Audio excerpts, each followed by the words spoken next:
And we are off. Okay, let me share the YouTube link and we can get this thing going. All right, there's a YouTube link. All right, Greencifer, appreciate you joining me. I'm glad to be here. Thank you for having me. Yeah, when was the last time we spoke? Was it two, 3 weeks I ago? believe it was exactly 2 weeks ago. We're a fortnight into A fortnight. our tradition of creating these community calls. Hell yeah, dude. I like that. Fortnite. All right. Oh yeah. So it's been 2 weeks, and if you guys go check your Rovies on OpenSea, we've updated a couple of things. As a matter of fact, let me just show you. So if you go to on Discord and you go to official links, you'll find a link that says under Rovies, it says OpenSea Rovies. So let me copy that and post it here. So go check it out. Check out your Rovies. There's been additional properties and what do you call it? Traits added. So the backgrounds are continuously being updated right now. But check out on the left-hand side, we got the different crews. We got the battery indicators. We have, so if you wanted to find the person with the highest battery, there you go. You got that option. We got intellect, flawless, metal hedrons, power cores. So here's where you can pretty much find every Rovi that exists now and in the future. Much easier, much more efficient for anyone who's trying to look for a specific Rovi of one kind or another. So definitely check it out. You'll see your updates there. Let's see what else we got. That's sort of what you were looking for too, right, Greencifer? For what? The properties, basically rarities for each of the Rovies. No, not in specific. But before we begin, you want to share your screen? I can't see your screen. Oh shit! Yeah, you're right. Okay, yeah. Let me share.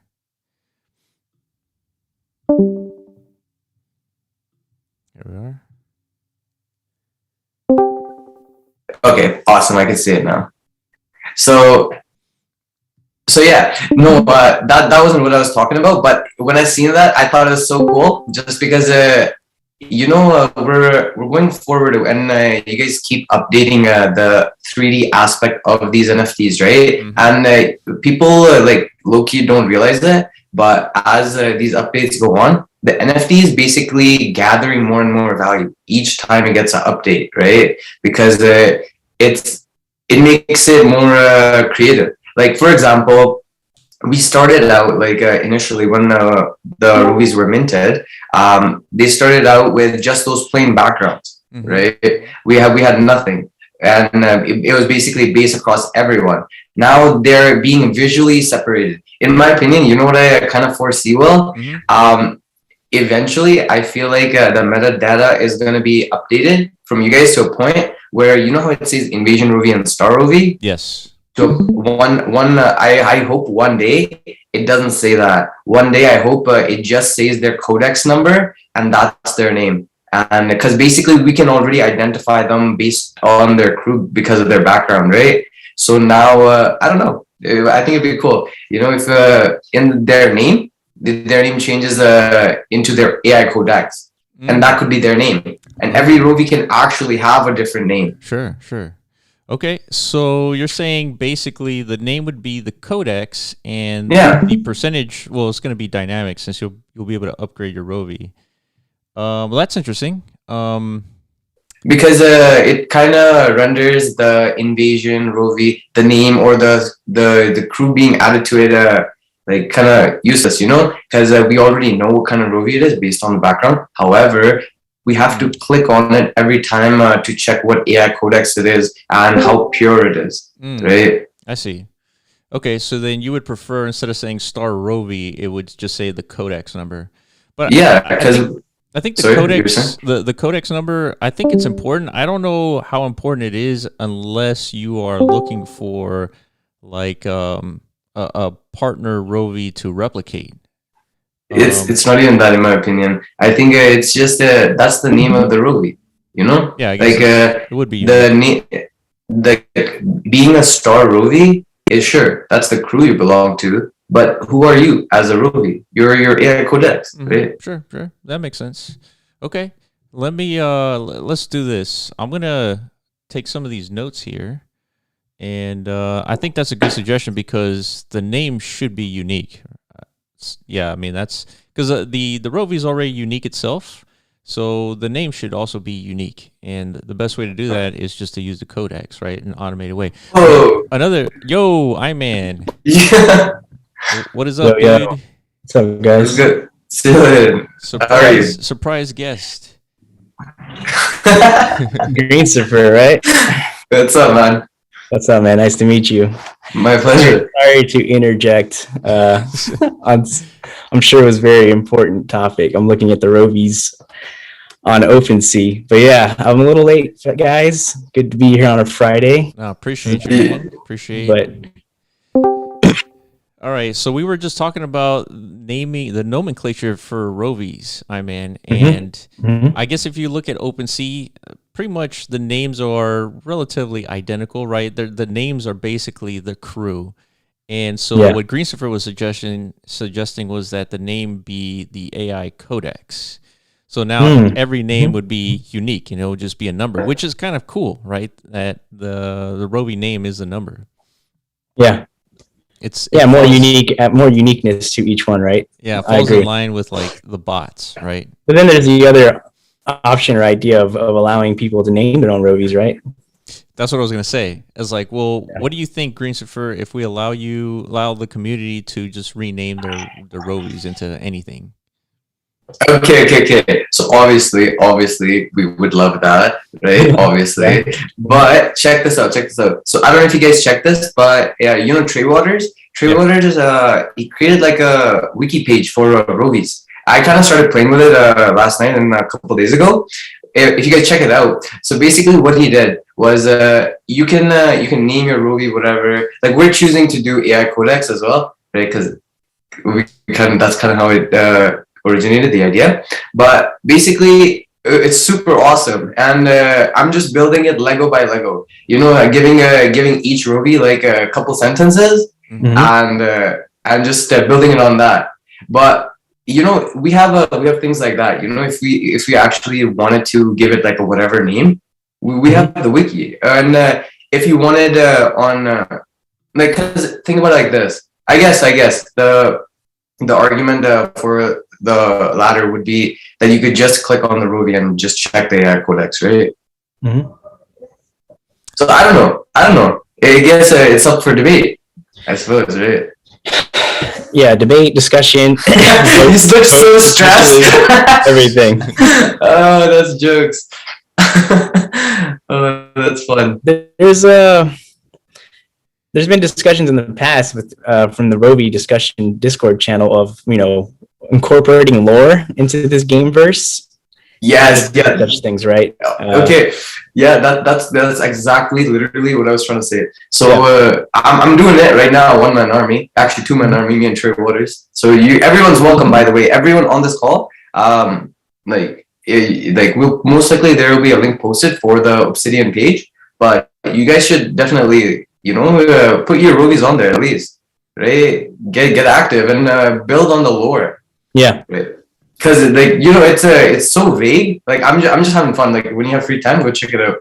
But we're just building just basic foundations of these characters, right? And slowly, everyone's gonna put in their own personality into these characters, and they'll over time they'll kind of like overlap each other's stories, and you won't even realize it. The person that's going to be reading through them, they'll be like, oh my god, this guy's related to this guy. Oh, what? This is from that day. Holy, it'd be like, wow, what's going on?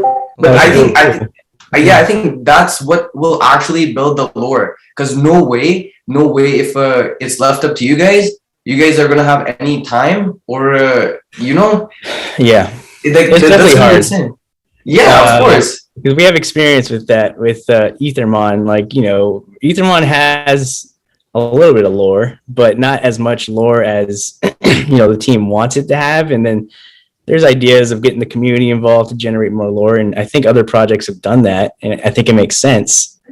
Because right now it's early stage for the game, right? But to attract like a real mainstream audience into the future, I think lore is very important, right? That's the emotional connection to this game verse, right? The lore, man. story Yeah, behind everything. I agree. So, I completely agree.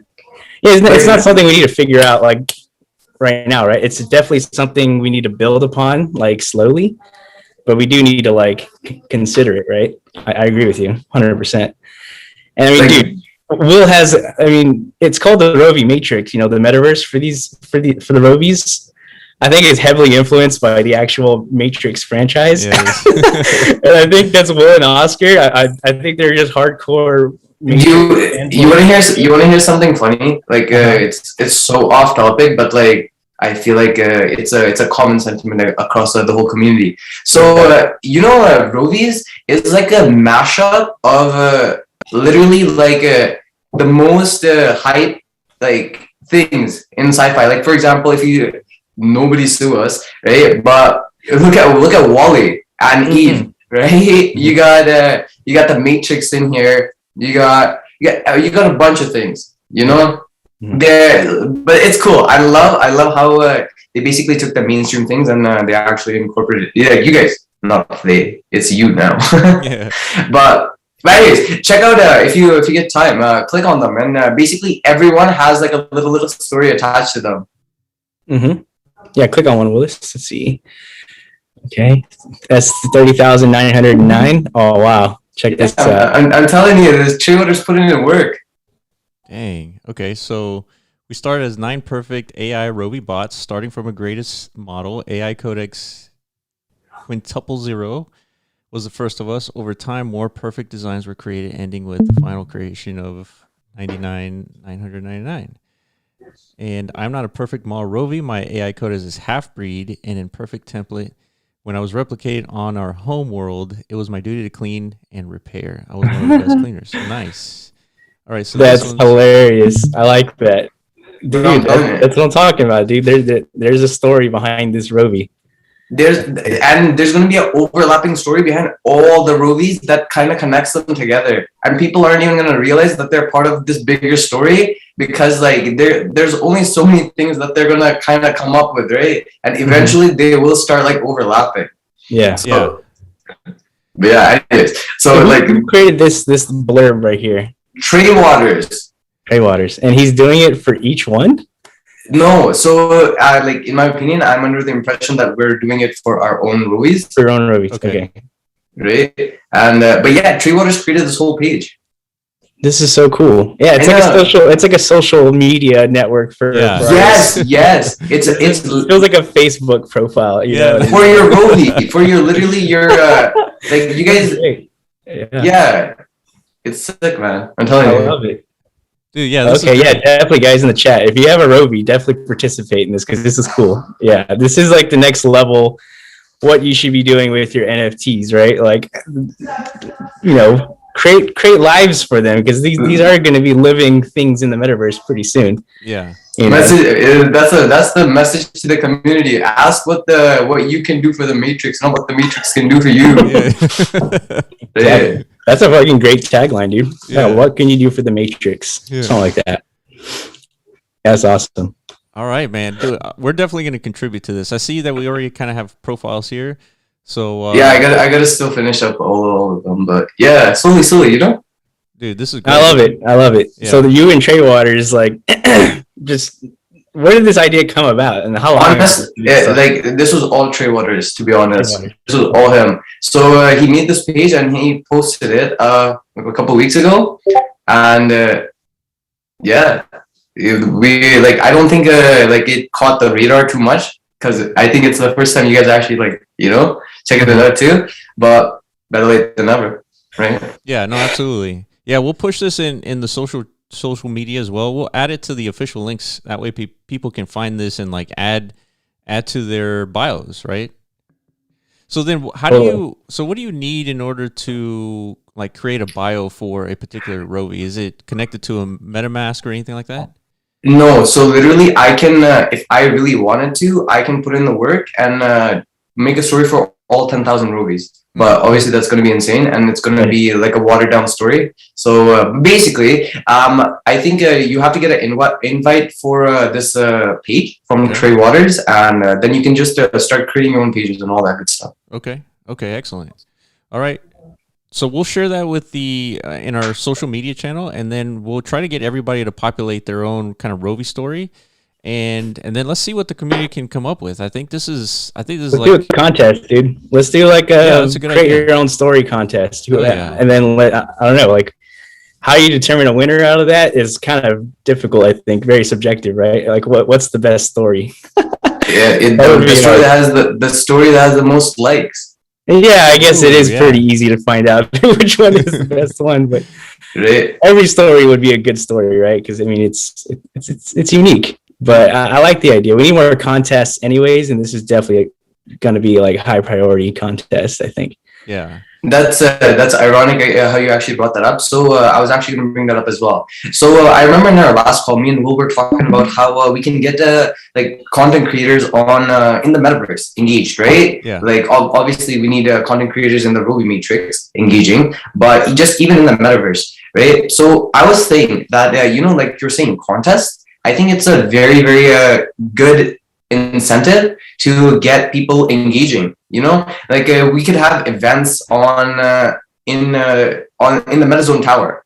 Like I feel like you guys are being so drowned with work that the marketing side of things is like it's up to the community, but the community has no idea where to point or who to like look to, right? Yeah. So it's like these events, like I haven't even been part of Chain Gang's Discord for too long, but the few weeks that I have been in there, I see it every day how these guys organize these events. Third Eye takes it and he does it very nice.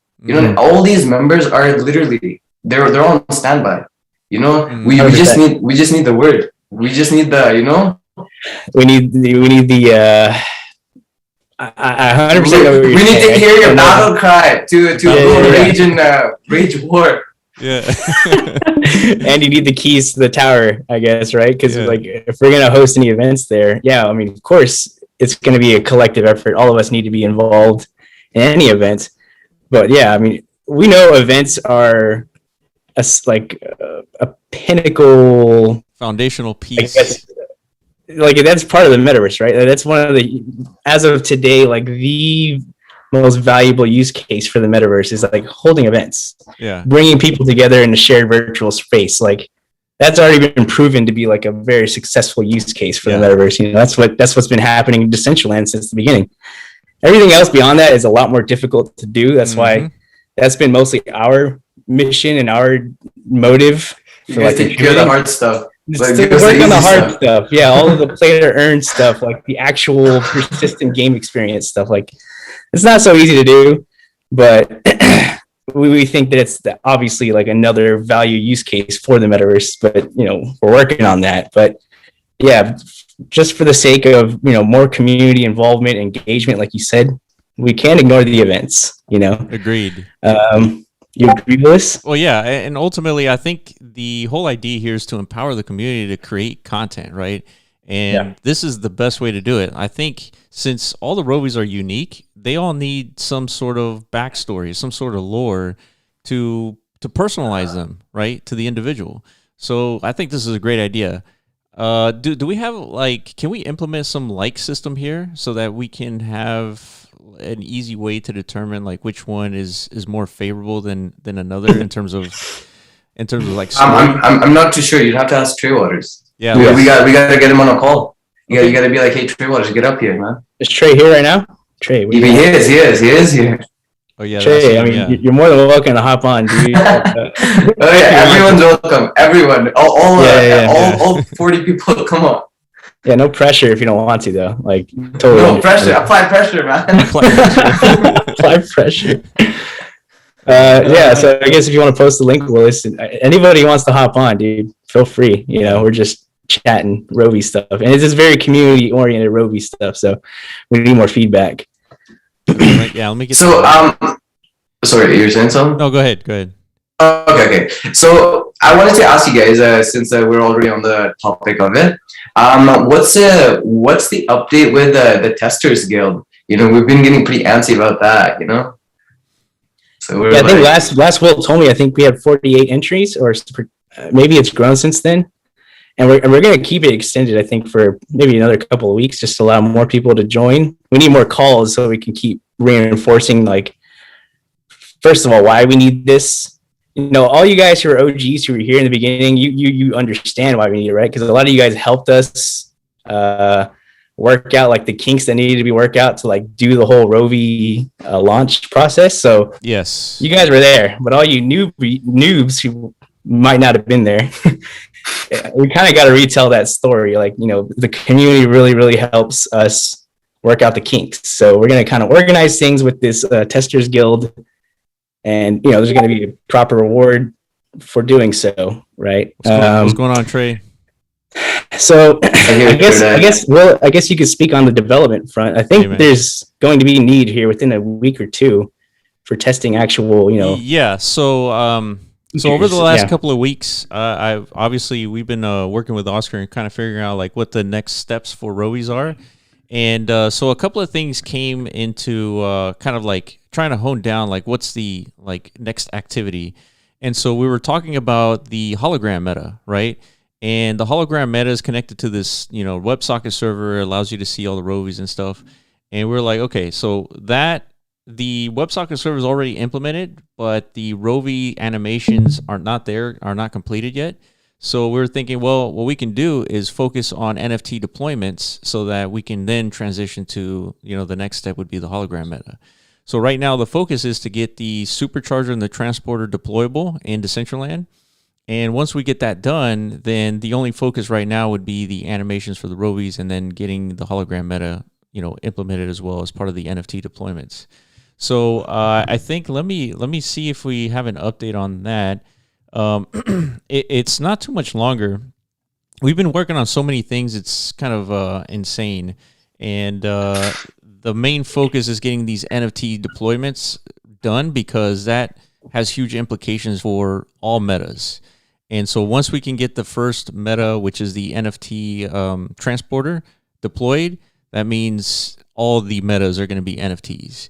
So there's going to be a huge sort of like a transitioning period because right now, since these are like database entry assets, they're going to start not being database entry. They're going to be more wallet entry assets. So before you deploy, we have to make sure you have the NFT in your wallet, then you can deploy. So it's a big platform switch, and that's really what's taking a little bit longer. So that makes sense. Yeah. So Oscar. What's up, Trey Waters? What's up, Trey? Yeah. Hey, hopefully this is okay. I wasn't quite ready to get online, but thanks for the invite. No, come on, man. You gotta apply pressure. No, it's all good, man. Yeah, I'm glad to check in, you know, impromptu, you know. But yeah, like I said, no pressure. But since you're already here, yeah, pressure's out the window. Pressure's in the chance to check this out. Really good work. I love the normal background videos, so this Rovi stuff's been great. Hell yeah, man! Really good work on the website, dude. I think this is going to be a really awesome activity for the community to contribute, and we'll figure out like what's the best way to reward people with their kind of bios. I think we should get the ball rolling though, and get this out there so that the community can start adopting their Rovi on this website and adding that bio. And then maybe we'll create some sort of API where people who add a bio here can somehow reflect that on OpenSea. But I may be overstepping my bounds here, but I think that would be interesting. That's jokes. Because think about it like this: some people are gonna go above and beyond with their bios, right? And they're gonna literally write stories. You're gonna have a hard time putting that to OpenSea with the character element. Yeah, or at the minimum, we can put it into MetaZone. So the content here that gets populated, it would just be reflected on MetaZone. So you could just go to the MetaZone site and read the individual bios. So I think that would be interesting. Yeah, I mean, we have descriptive, like pretty, what we're going to need, it's already available, extensive descriptive, you know, fields for metas, you know, because as a creator, you need to describe what it is you've we've made, right, to make it more marketable. So I don't see why we couldn't apply the same thing to like actual, like, you know, Rovi assets or whatever. Why not? Yeah. Right? Why not personalize them a little bit more, just from like a user profile standpoint, right? So right. yeah, well, we'll think about it. I'm sure, is Oscar on the call? If this is resonating with him, he's probably already working on it. You know, I don't know if he's in the call or not. Yeah, I don't see him. Yeah, I don't see him. So we'll okay. He We'll always watches these afterwards, so we'll have to talk to him. But yeah. But before we continue, I'm gonna let everybody know we do have some popes. And we are giving away a 3-in-1 NFT as usual, and so let's give away the Pope right now. I think we tried doing a dispense Pope last week. It was, and it didn't work. So let's just try it again. If it doesn't work, then we'll have another distribution method for the Pope. So let me quickly dispense the Popes right now, and let's see if this works. Hey Trey, man, just a quick question. What's your background, dude? Like in, you know, you spun up a website. I'm just curious, like what other development abilities you have, you know?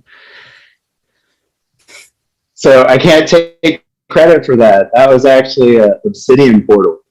It's a blogging website for role-playing games, tabletop role-playing. Okay. So I skinned it just for like more galaxy kind of space stuff. Oh, I see. So this is kind of yeah. My background is like tech support. Okay. Right. Oh, sorry. My background's like tech support. Yeah. Okay, cool. So this is it's like a template website, right? Like yeah, that's reskinned is what you said. Okay, cool. All right, yeah, it's good to know. What about you, Greencifer? What's your background, dude? Me, I'm not IT at all. I'm complete marketing, man. Really? Yeah. So basically, I went to school for marketing, and yeah, I'm a sales guy. I've done sales jobs all my life, right? So I don't know. YouTube's pretty fun. It allows me to just be myself, right? With YouTube, you do YouTube channel, or you have a YouTube? I have a YouTube channel. Yeah. Awesome, badass, dude. Yeah. Well, I don't know. We do too. We've been grinding on that. Really, you should totally tell me, what's your YouTube channel again? It's somewhere out there, right? Oh, okay. We'll figure out the details later. Yeah. But how long have you been on the grind, dude? Because man, YouTube. I mean, we've been doing it for I think 3 years now, maybe even longer. What do you think? Dude, I think we've missed like 2 anniversaries. Will. Yeah, something like that. I think we've celebrated like the 1-year anniversary, and then like the second and third just like slipped by. Like that's how fast time goes, you know. Bro, even right now, you look so tired. Like you you look like you're about to like just doze off any moment. I think that's just my lazy eye, dude. I think that's just like no. You just look so tired. You're just mentally exhausted, man. Just we see it. Okay, well, hopefully I can come back. I do need to refresh my battery somehow. But yeah, I am tired. But I had a good Thanksgiving. I had a great Thanksgiving yesterday, so. You know, that might be contributing to it. I'm like overfed like crazy. Same. I've ate so much turkey the last couple of days. It's not even funny, but that could be contributing to it. All right, let me give everybody the password for the bot, the MetaZone bot. So DM the password to @metazone.io bot, and the password is Greencifer. Well, I'm popular. Yeah, is it Greencifer or is it Greencifer? It's actually pronounced Schiefer. Whoa, no way, dude. Really? Yeah, it is. Come on, man. Yeah, get on your anime grind, man. You're lacking. Greencifer? Is that how you say it? Schiefer? Yeah. Schiefer. Yeah. Okay. Greencifer. My name is definitely not green though, right? Yeah. My name is Sarthik, but you can call me Zar. That's you know, my alias. Okay. Yeah. I mean, What about you, Trey? Is that your real name? You don't have to expose your real identity if you don't want to. Just curious. Dox yourself. You must dox yourself as a council member. Yeah. It's your real name? Cool. Okay, Yeah, that's it. my real name. I'm Trey Water. No, my last name. My last name's not Waters, but it's Trey. I'm the third. So yeah, everybody knows me as Trey. And then Trey Waters. About anything Trey Waters is me online. So, Nice. Okay, cool. Well, I'll call you Trey then, and yeah, you don't have to expose your real last name. Yeah. You know, because as much as I like the concept of. Oh my god, that's me. Who was that? That was me. Oh, okay. I'm sorry. I was trying to get the poll app, but I'll wait until later. No, just just DM the. Oh yeah, you're right. No, don't worry. I'll send you. It's okay. No big deal. It's okay. It's not a big deal. All right. So is the PO app out, Willis? Yeah, it should be out. Let me know if you guys received it. You do have to go through the verification process like before. So let me know if you got through. Yeah, well, you want to hear something crazy? Something that nobody's noticing, or at least nobody pointed out. So this is a heads up for all you community members out there. So if you've been noticing your recent pull-ups, you'll notice that your Rovi is actually not only just wearing accessories, but it's also holding a weapon. Oh yeah, that's true. Yeah, so we have a sort of like a randomizer that we use, and that randomizer was updated to include some weapons just for the sake of just being unique, I guess. And yeah, so the Popes do have like some accessories. Sometimes they have weapons, and yeah. Okay, cool. So some of them. So follow the on-screen prompts. The MetaZone bot will tell you to verify. So just keep trying, and you'll get through, and then you'll get the link. So okay. What did you guys think of us using the PO apps for the giveaways? I mean, I thought it took a little bit longer than I wanted it to, but I ended up choosing, a few people who were getting a ton of Popes. So is that something that we should keep doing, or should we just go back to the old random bot? So my only objection to that, or I mean, a concern with that is how exactly is it generating it like randomly? Because wouldn't the person that has the most POAPs win every time? I think, for at least the top tier crew, because they have the most POAPs. I think they would win more often, but they won't win every single time because it is random. But if you have all the Popes, you're more likely to win because the more of the Popes that you have, the more tickets in the hat you have. Mm-hmm. This is a topic I definitely want to get into, Will, just because it's super important. But before that, can we? I want to just get a couple things clarified because there's still some confusion. I gotta say, I liked it. Just to answer that, I totally love that raffle. It did take way long. Yeah, it was sick. I made it to like the last round. I was like number 9. I'm on board with it too. I thought it was great what the POAP team pulled off. Everyone's been speculating when are these POAPs going to be used for something, and I guess they felt that they needed to create some sort of raffling model for everyone else to utilize, which is a great idea, right? If they're going to output this very useful asset, the POAP, why not build the reward mechanism as well? And they did it. I think it tapped into every little gambling, like. Yeah, it did. I was literally biting my nails. I'm like, oh my god, I'm literally at number 9. I'm still in. I'm still in. Yeah, you felt the rush, right? I did. What do you think of Little Pixie's idea, though? What about using last week's Pope to as the ticket entry for winning a Rovi? I think that's fair, but again, you brought up a very, very good point. So, what about the people that couldn't make it to last week's call? How about them? And so have you guys checked out the POAP dispenser yet in Decentraland? Yes, we've seen that. We've seen that, right? So I'm saying if I was kind of thinking about this a lot because we talked about this on our last call, right? About how we could possibly dispute the Pope. I'm saying, what if we could install one of those dispensers in the MetaZone building?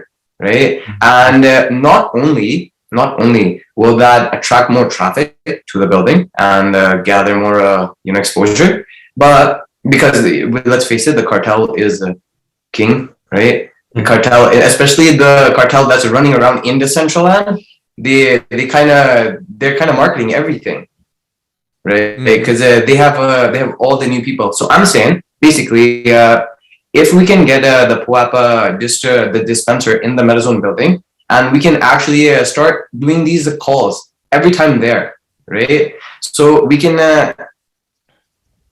start noticing that the distribution will be more to community, and even these giveaways, right? Because honestly, think about it like this: how many giveaways are we gonna have? Like once a week, right? If people in the top tier continue receiving those NFTs, right? And these certain few people, we're literally just shifting the problem to somebody else. Now we're just shifting it to more favorable people. Rather than giving it to random people, now we're just favoritizing certain people. Right? And like, I don't know, man. Like it works good for me, but I don't think the rest of the community, especially the onboarders, the new ones, they're gonna feel the same way. They're gonna be like, wow, so much for a giveaway. I have to be here for another year to even come in the fighting chance. Yeah, I think. Yeah, we had a similar. So I was going to just quickly. We had similar thoughts with Ethermon whenever we organized the silver ticket model system. Like, I'm not sure if you were a participant in that. If you owned a Mon, you could go into the Decentraland and interact with the metas and kill the slimes and earn these things called silver tickets, right? By doing so. So these are assets. And this pool of silver tickets is what we used every week or every other week, I think, to distribute, rewards to the player base too. So yeah, like you're saying, those who were earlier on had more opportunity, I think, to like build a bigger balance, therefore increasing their selection chances. But so I think at the time we had ideas of creating additional pools, right, to kind of mitigate this reality potentially, but it never got to that point. It didn't get that outrageous. But these problems do exist, right? That's it happened in the past. So you're right. We need to think of something, how to mitigate that in the future, I had another question. So I got a question. Yeah. Yep.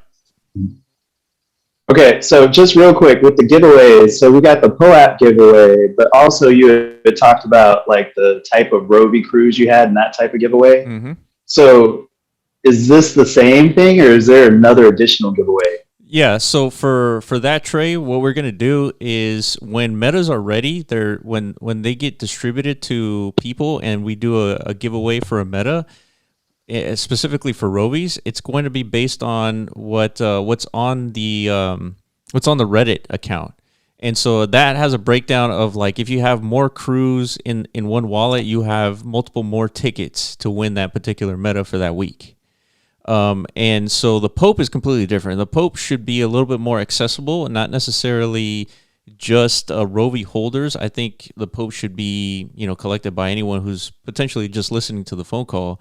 And the reason why it's only restricted now is because we're testing the MetaZone bot. But yeah, I think for meta giveaways, which these are a little bit more valuable assets because they do stuff, potentially earn revenue, that it should be given away to Rovi holders who have multiple crews in a single wallet. And so on the Reddit account, it breaks down, what that is, how many tickets you get per giveaway. Does that make sense? Helps. Thank you. Okay. Yeah. So I had another question as well. So have you guys figured out or contemplated what the supply of each meta is going to be and each crew? Before I get to that, I wanted to answer Volpixie. So I think Volpixie has some either an issuer experience or just a participant experience on the Pope dispenser for Decentraland. And it seems there's a couple of things, right? I think you can mine Popes, meaning the cartel can participate, in other words, if it's just a dispenser in Decentraland. What Decentraland, the team, did was they developed like this new looking dispenser that incorporates these butterflies. I don't know if you were there and collected butterflies to unlock the Pope during the music thing that they had. Do you remember that? Oh, I wasn't. No, Oh, okay. I wasn't. So- I'm not as of a OG in the space as you think I am. Oh, okay. No, what happened was I'm one of those nudes. yeah. So what happened was, in order to get a Pope, you had to collect these butterflies, and it was just a method to avoid the cartel from collecting Popes. And I mean, it's just another click game, but it cut down the potential of just mining Popes. So, but anyway, that was one of the things that their solution was for the cartel getting involved in getting the Popes. And so I think what she's Volpixie is saying here is where's that comment? So what we should do is we should do a random couple of Popes. We do last week's Popes, and then we do just pick random 2 or 3 other Popes, and then that would be part of like what would be this week's giveaway. And we can't include this week's giveaway just because in order to set up this option, right, this dispensing option for a giveaway, you have to set it up beforehand. So we can't really incorporate today's Popes for the giveaway. So what you were saying is, I think the right method is to include some members who don't have Rovies and include members who do have Rovies for these giveaways, right, Greencifer? Yes, I'm saying.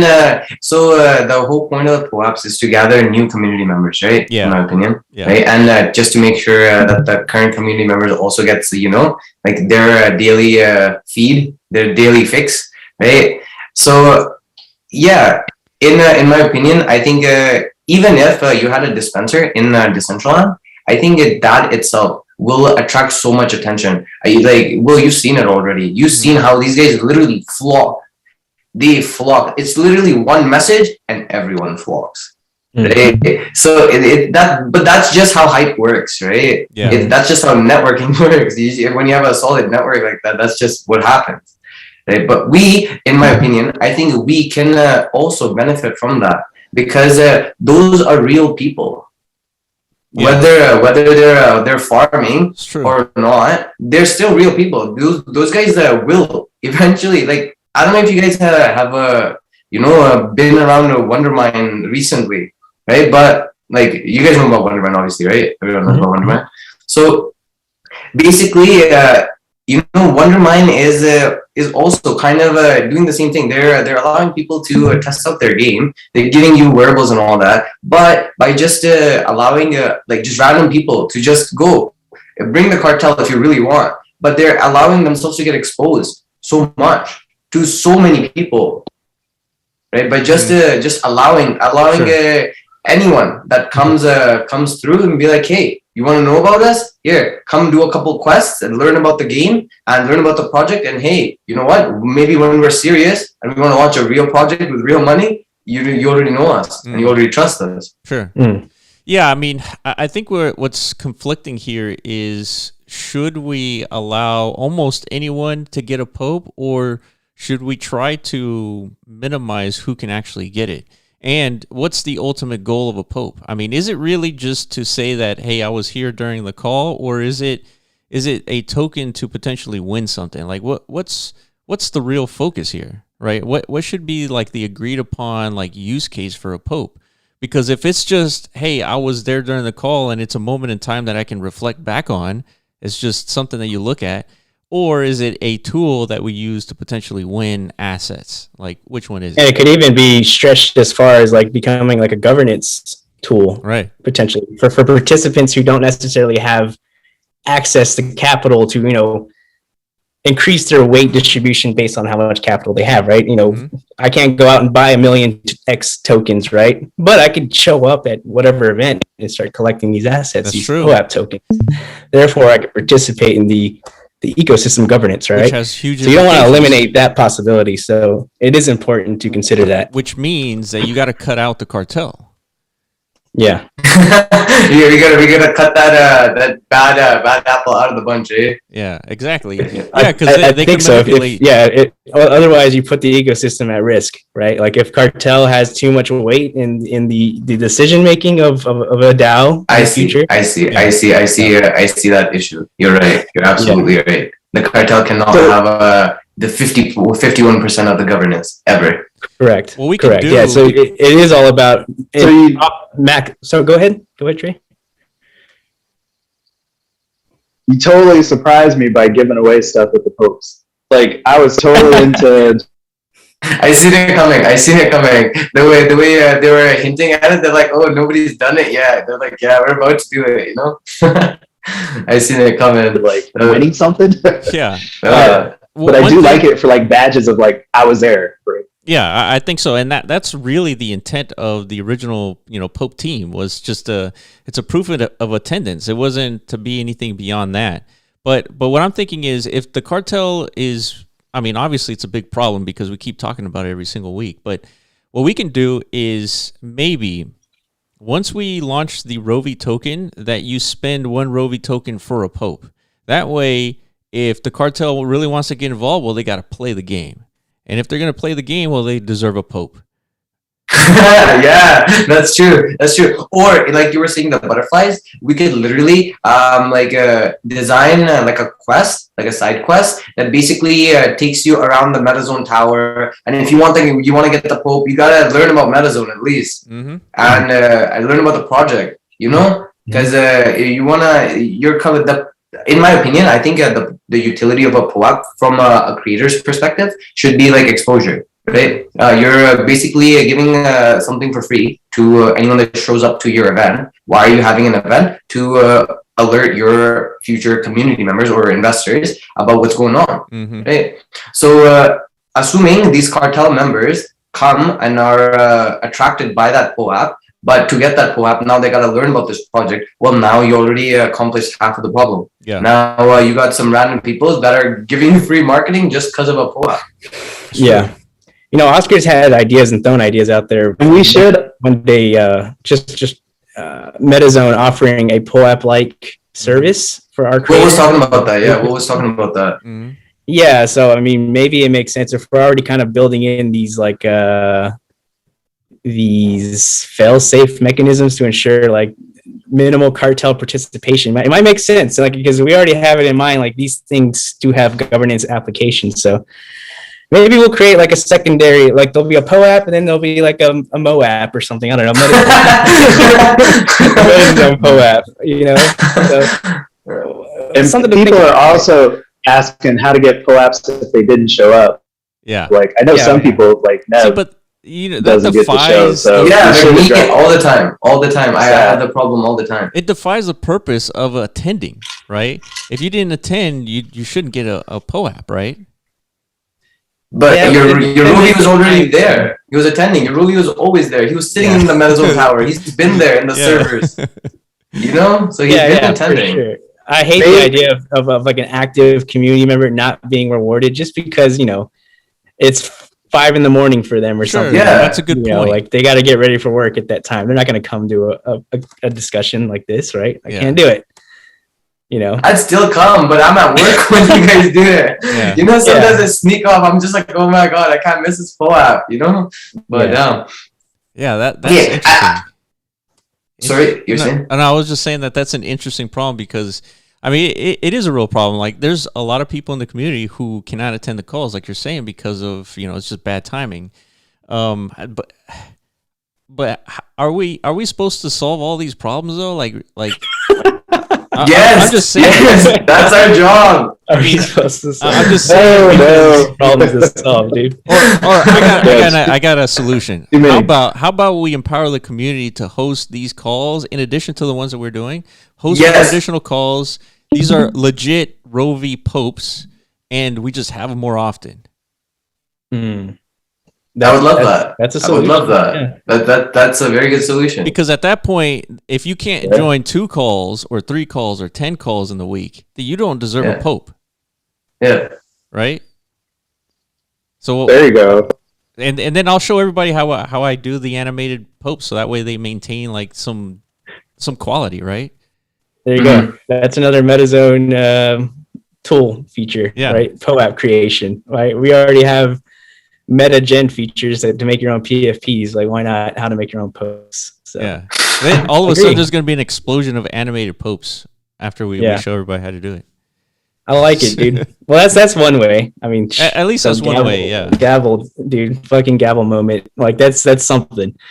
Yeah. But unfortunately, that's the way of the world, right? It's impossible to please like a global network, right? Because it's just the goddamn, that's the way the universe works, I guess, or this planet works. Unfortunately, it's 24 hours. We're all scattered all over the place. Yeah, we can't all be at the same place at the same time. But so. man, the Earth is flat, dude. So it's the same time everywhere. Like that, so. Yeah. Let's see. Okay, so I want to get some content. These guys have been bugging me about it for days now. Sure. So let me get some questions across, okay? And then we can have fun discussions. So everyone is curious about the supply of the metas and the crews, as that was never discussed, and it is literally up in the air, and it kind of is it's like, what are we doing with the supply? Because I'm not sure if you guys are going to create a finite supply for the metas or not, right? But I just wanted to get your guys' input on them. What do you guys think about the tokenomics of the actual metas and the crews? So obviously we think about this a lot. I mean, the whole premise of the MetaZone platform, like one of the first questions that you get when you submit a meta is, what's the mint count? What's the max count? And there hasn't been a huge number for max counts. I think one of the biggest ones was Rovi's at 10,000, I think.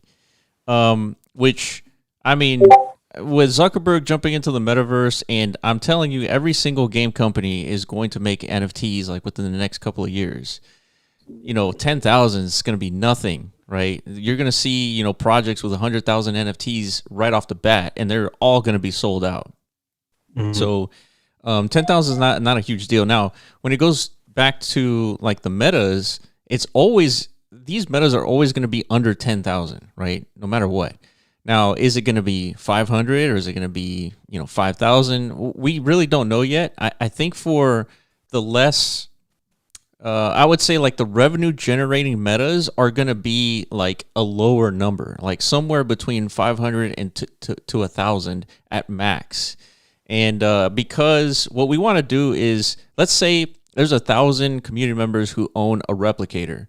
And obviously the replicator is an important piece to not only participating in the game, but expanding the game, right? Because eventually there's going to be more than 10,000 Rovi holders, right? And but what we want to do is we want to focus that activity to our current holders and, generate some revenue for anyone holding the replicator meta. And the person who holds, a replicator that has like a, really good marketing plan, I mean, that person deserves the activity that happens on his land, right? So that's why it's a relatively small number in the grand scheme of things. Because if let's say we have 10,000 replicators, I mean, then anybody can go anywhere, right? And there won't be a whole lot of revenue concentration, right? As you kind of want. I mean, if you're a good marketer, you should get, the revenue.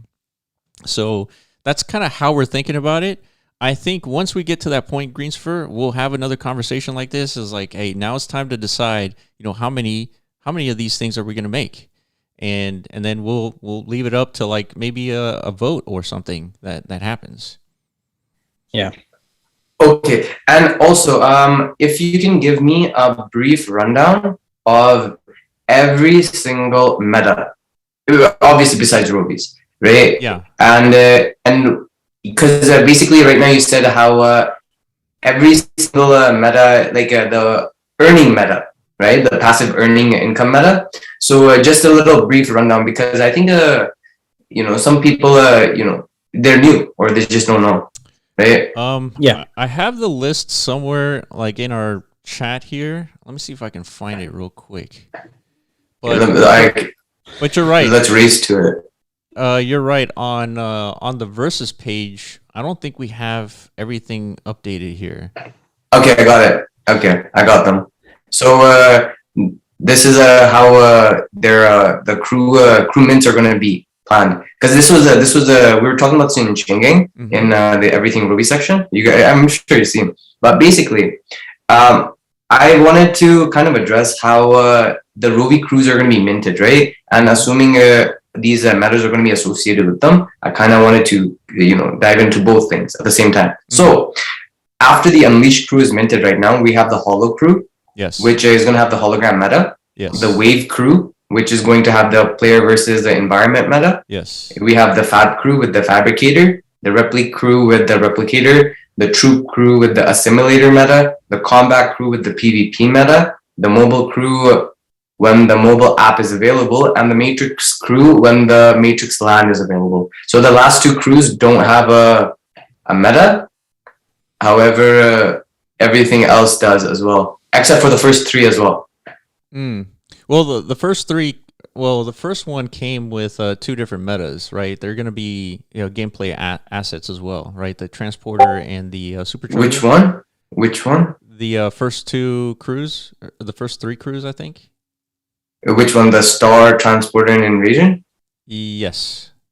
Don't the Origin and Hollow, or the Unleash and Hollow come with it too? Or the Hollow's not released yet, but Unleash comes with it too, right? Yeah, but so that was a development after. So it's those will come with like purchases from Unleashed will come with an extra meta.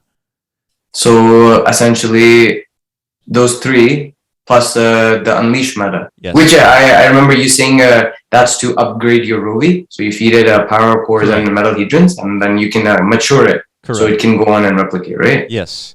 Yeah, and those three models are, I think, completed. We haven't showed them yet, but I think we will. I think there's a couple more changes that we're asking our 3D modeler to do, but once they're done, we'll add it to the MetaZone page, and you'll be able to see it pretty soon.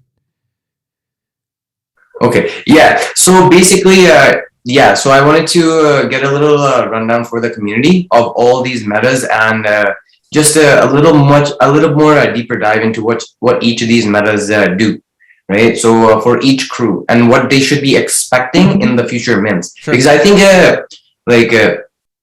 I think we're transparent about a lot of things, and this is one thing we just never got chance to cover. Sure, in my opinion. Sure. Yeah.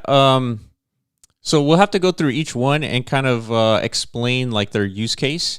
But it's hard to know like towards the end of like the cruise whether they're going to be metas for that, because we don't want to make a meta for the sake of making a meta, right? They have to be part of like the ecosystem. And so once we have like the closed loop ecosystem completed, there won't be any more metas after that unless we think of like some other application that the community needs, which it's possible, right? Maybe the community says, hey, we're playing the game and we're missing this one component, or we're missing this other thing to make the game more expandable or better. Then, we'll make that into the design. So it's hard to know, like, towards the end of the crew set that there's going to be a meta, but for now, the metas that do exist, like in terms of the design, that closes the loop. And that's sort of where things are. Okay, fine. I'll let you slide with that one, just because I like you. But so tell me this: so how should we be expecting the mints of the crews? So far, right now we have that's something that's finalized, written in stone. Sure. Is we have 505 invasions, we have 591 origins, and we have 101 star. Okay, the supply of the Unleash meta is to be determined. The supply of the rest coming after that is also to be determined. Sure. So I wanna basically address the supply and when we basically move on to the next crew, and if we are able to move on to the next crew and still mint the previous crew. Well, I think so. Once the crew has, let's say, for example, the transporter, right? Once 1,500 have been purchased, there won't be a transporter and there won't be a supercharger, I believe, after that. So you'll just be purchasing Rovies. Now, as far as like the metas that release after that, we have to take this step by step, because since this game, in order to make a game, it takes a ton of resources to make a game, and we can't just put all those resources all in one to make the game and then release the 1.0 version. So we have to go step by step. So the first step here is to deploy the supercharger and the transporter metas. After that, it's the hologram metas, which is so everybody can see their Rovies and kind of like flex on each other. And then it's going to be the PvE meta. So that's when the game starts. So once the game starts, then we're going to have all the tester guild to come in and start playing with the game before it actually gets released, right before the meta is actually available to everybody. And so once it's tested, then it'll be released to everybody to either an airdrop because you've purchased an Unleashed meta, or you purchased whatever crew at the time was. And once that airdrop happens, it'll be available for purchase for anybody. And then after that, we start focusing on the PvP, because that's going to be very important to balance, because that's when the token comes into play. So the token won't be available then, but the gameplay will be available. So once the gameplay is available, everybody gets tested, the meta is available to purchase, and then we move on to the next meta, which could be the replicator, I believe. And so it's step by step. So it's hard to kind of outline everything that's going to happen before, because as we're building, we're like discovering new problems or new ecosystem situations that we need to account for. So that's why it's kind of ambiguous at the moment. But what's not ambiguous is what the next step is, and that's just deploying the NFTs. No, that makes sense. That makes sense, right? But so how do we move forward though, is what I'm trying to ask. Like, we got the Unleashed crew right now, right? And we understand that after 1500, there will be no more mints. Mm-hmm. But how many Unleashed crew will be able to mint? Is it basically based on time limit? Like yeah, Oscar tells you they'll go. So even if there's like 200 Unleashed minted, when Oscar says the go, we're already moving to the next crew. Is that what that? For the most part, yes, but there's sort of like an undisclosed cap for each crew, which I think is around 1,000. And is there a minimum? There is no minimum, right? Maybe let's say, for example, we move on to the next crew. Let's call that the Unleashed crew for now. We move on to the Unleashed crew, and there's a few purchases. And then once the next meta is ready, like let's say it was the next day, then that Unleashed crew, there's only 10 mints, and that's it, right? We're moving on to the next phase. No way. Yeah. No way. That's insane. Yeah, because what we want to do is we want to complete the design of the game. We want it completed and out, and we want to focus on like the cooler stuff, like the token, and rewarding the token based on logic, which that logic could be as simple as killing glitches or killing other Rovies, right? And I think that's more interesting for us because it's new. This is the blockchain game design is newish, and in that new design kind of component is what's interesting for us, because what we're trying to do is we're trying to create a framework for any creator to come in and make a game kind of like Rovies or something different, but implement the right economics. Because at least, Iman and I believe that people are going to spend a lot more time in the metaverse if they have earning capabilities. And once that earning capability is there, you're going to see what we see in Axie 100 times, because there's going to be 100 different experiences in the metaverse that people can spend their time on, and they're going to have to pick and choose like what's the best ROI, right? And so if we set up the right mechanics, they're going to be spending more time on metas. And this is an ecosystem that's really important to understand, like the scope, because when you are a meta holder and that meta generates revenue, we have to have the right economics, because otherwise, people would just decide to do something else if something's broken, right, economically. So that's why it's more interesting for us, and that's why it's better just to get this out there as quickly as possible. I'm all up for for the candlelight meta change. Yeah.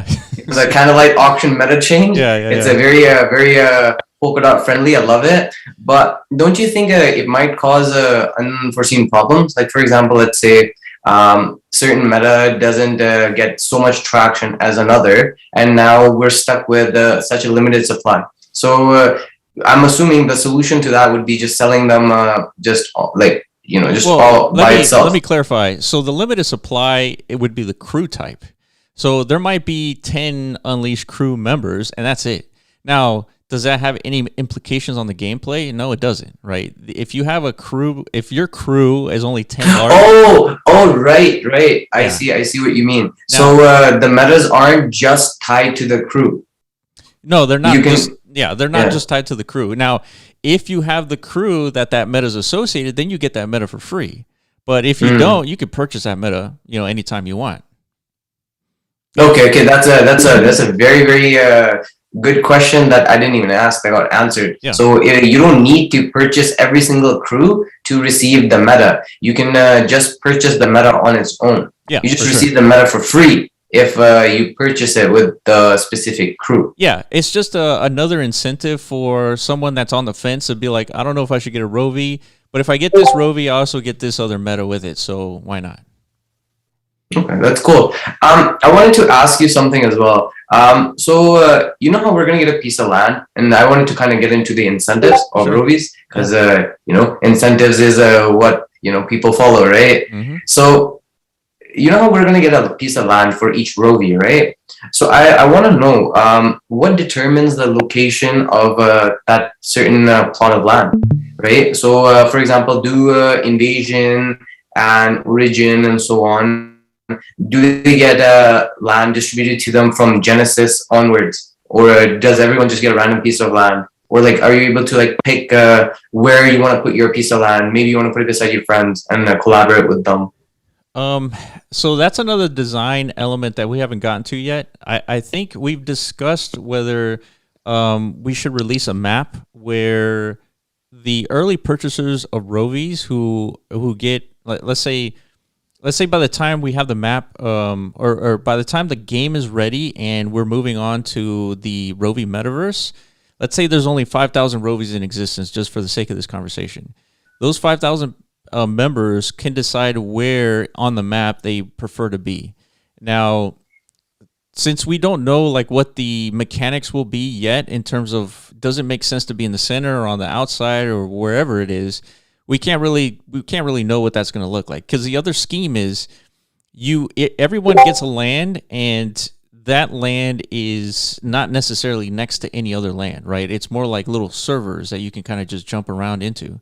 And what that enables us to do is have a higher poly count, right? For example, because if you have land that's connected to another land, you can just kind of cross over. Then you have to limit poly counts, and then it limits the possible capabilities of the world, right? Maybe it won't run on your cell phone anymore because it's a big world you're loading. So or is it gonna lag? Yeah, and so it becomes a problem. So I gotta. Yeah, go ahead, Trey.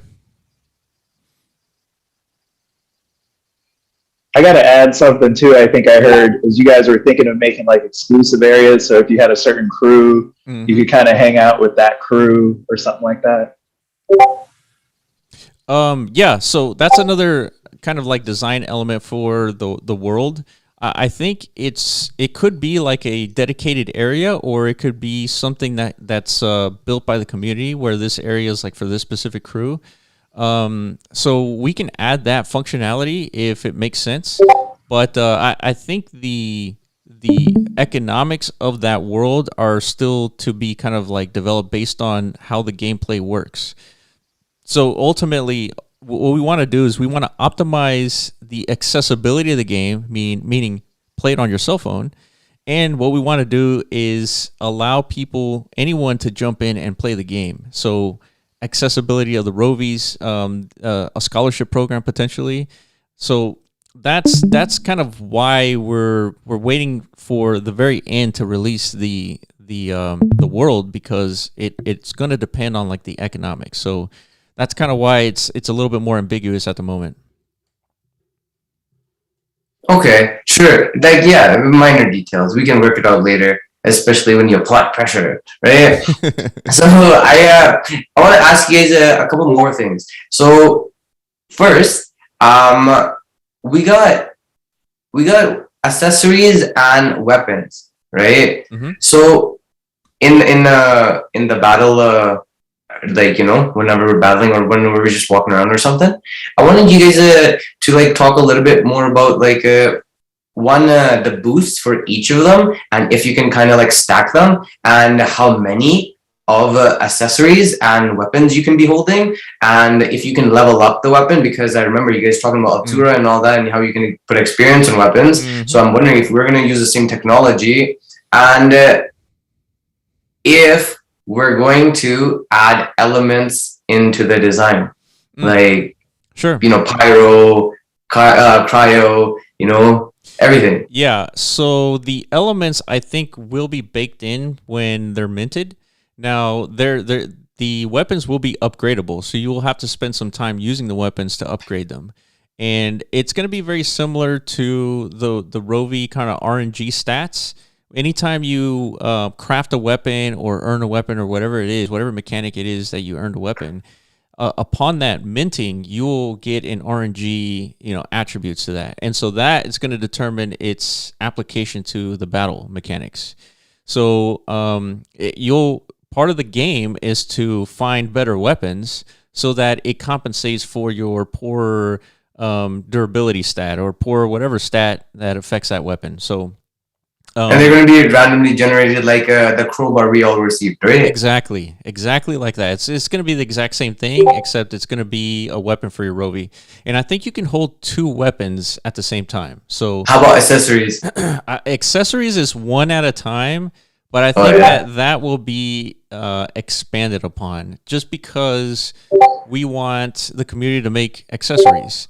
And so if they make accessories, you should be able to place them wherever it makes sense on the Rovi. So I think that will be expanded upon, but it's more to be determined on that part. But at minimum one accessory. Okay.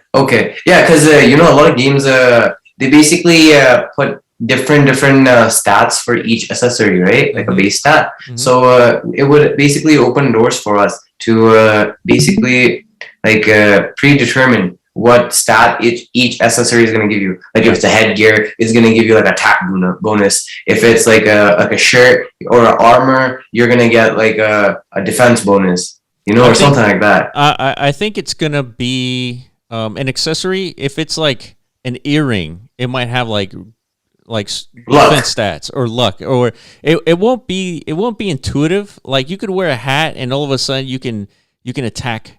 You have a higher attack power. Even though the hat has computer chips inside it that basically expand your cerebral cortex, right. They expand your imagination. And I think keeping it that flexible would be better, because let's say an arm attachment had something to do with power or attack bonus, then everybody was going to make arm attachments, right? And so instead, we should make any attachment be anything. And it'll be left up to RNG to kind of figure out what the stats will be for that asset. I see what you mean. To keep it completely fair, yes, and to not oversaturate a certain accessory. Exactly. Right. Exactly. Okay. Yeah. Okay. I'm fine with that. I have no objections. Yeah. That's pretty cool. Yeah. These are good suggestions. So far, it's going to be important for the community to like make the content too, like for the accessories. So we want to see that. We still have a lot more to build for the UI to make it easier for anybody to make the accessories there. And then, so there's still a lot more left to build there, but I think it's one of the more important aspects of the Rovi game is that we have community contributions, just like, Trey's website here. Yeah, word. Shout out. Big shout out. Thank you. So wait, I got a question though. Yeah, go ahead. To dovetail on the idea of community creating stuff, I was thinking like, back in the Street Fighter days, can we add like finishing moves? Yeah. Is there going to be some way to like create emotes that are like, I'm taking that. Ooh, yes. Dude, that's such a good idea. Let me think about that a second. Now, what we could do is a finishing move that if, let's say you win the battle, right, and every win has like some finishing move, maybe we could play that finishing move based on the NFT that you have of that finishing move. So it's going to be interesting. I have to think through that, Trey. It's a good idea because I think that's going to add more of like the visual impact of the game. And since we have like our own world to build, we can pretty much do anything that we want, right? So that's a good idea. What do you think, man? Yeah, and Decentraland's animation capabilities are getting better and better, like over time. Like when we first started in Decentraland, it was very limiting, but it's definitely starting to expand where things like this actually can happen. You know, and I think it's been considered, you know, to do over the top type animations for like an execution type move. You know, we definitely want there because I think we've talked about this too. We want Rovies to be very like Rovi battles to be almost like a spectacle, right? We want it to be spectator driven. We want people in the metaverse watching people compete. The Rovi Olympics. Exactly. So in order for that to come to fruition, like it has to be visually entertaining, right? Like there's got to be some eye candy involved. Yeah, agreed. I think that's definitely perfect. Agreed. You know? Hey, Greencifer, how many questions do you have on there? I just want to know so that I know when to give away the 3-in-1 NFT. You can pick it any time. Well, I can. My questions go on forever. We're gonna have to make this weekly then, instead of bi-weekly. Hey, I'm telling you, man, just hit me up. I'm down anytime. Yeah, let's do that, and let's also do like a written version of this too, so we can put it out there. You know, for people to have like a Q&A. This is a good Q&A, right? Hey, Trey, were you the one who did the Reddit account? Mm-hmm. Yeah. Oh, okay. Cool. So it's just a Reddit group to kind of help like put up stuff that you've actually decided. Okay. So you have a lot of things that you've talked about that sound awesome, but I'm trying to really focus on what's actually like in the books. Sure. Yeah. Sure. I got a comment here. Bitcoin Fever says, so will we be able to buy and sell weapons for a Rovi? Yeah. These are going to be NFTs. You can buy, sell, do whatever you want with these weapons. I think they're going to be craftable, if I remember correctly. No, I'm sorry. It's the accessories that are going to be craftable. The weapons are found? I don't remember. I think the weapons. Yeah, I don't remember. I need to ask. Okay. No, it's right in front of me, Will. It's literally right in front of me. So basically, it is the job of the assimilator to make the weapons. Okay, so then it is craftable. Yeah, it's for the troop crew. Okay, that makes sense. So yeah, the assets you collect, they can be used to upgrade your Rovies or craft an accessory or craft a weapon, right? So there's going to be a lot of utility for the items that you find during the PvE game. Okay, let's give away the 3-in-1 NFT, and we're going to use the traditional bot for this one. That way everybody can kind of click in and have this chance at getting this Rovi. You don't use the raffle again? That's fun. I would, but it will take too long, and you have to set up the raffle way beforehand because I think there's an approval process and all that. So yeah, it's too late for that. That's okay. We can do that Monday, right? Yeah, we can do that Monday. Yeah. All right, fire. Let's do it. Let's do it. So for now, you guys are gonna click on this bot, and then you'll be able to win this 3-in-1 NFT. Okay. Yeah, thanks everybody who's here chilling with us on Friday, dude. That's pretty cool.